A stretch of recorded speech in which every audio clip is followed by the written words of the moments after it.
Bonjour à toutes et à tous, bienvenue pour cette nouvelle année. La nouvelle équipe de Radio Steva est ravie de vous retrouver. Tout d'abord, revenons sur les événements de la fin d'année.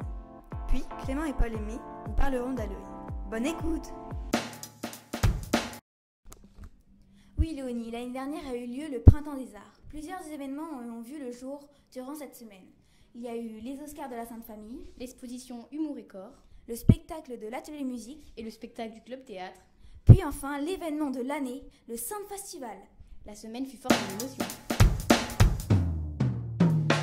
Passons maintenant à la rubrique de Camille et Baptiste sur les JO.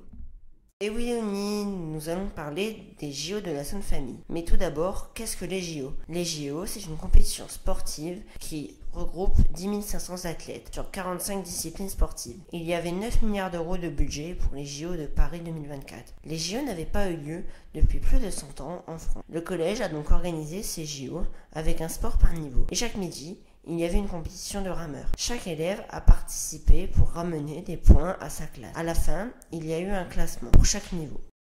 Bonjour, aujourd'hui je suis avec Camille qui a participé au JO de la Sainte Famille avec son ancienne classe, les 5e 4. Bonjour. Comment as-tu trouvé cette semaine? J'ai bien aimé cette semaine des JO de la Sainte Famille. Car le premier jour, chaque classe était habillée aux couleurs du pays pioché par les délégués. As-tu suivi les JO de Paris? J'ai suivi en particulier la natation. Merci, au revoir. Au revoir. Pour terminer, Clément et Paul Aimé vous vont parler des origines d'Halloween. Qu'est-ce qu'Halloween? Halloween vient d'une contraction des termes anglais anciens All Hallows Eve, qui signifie la veille du jour de tous les saints.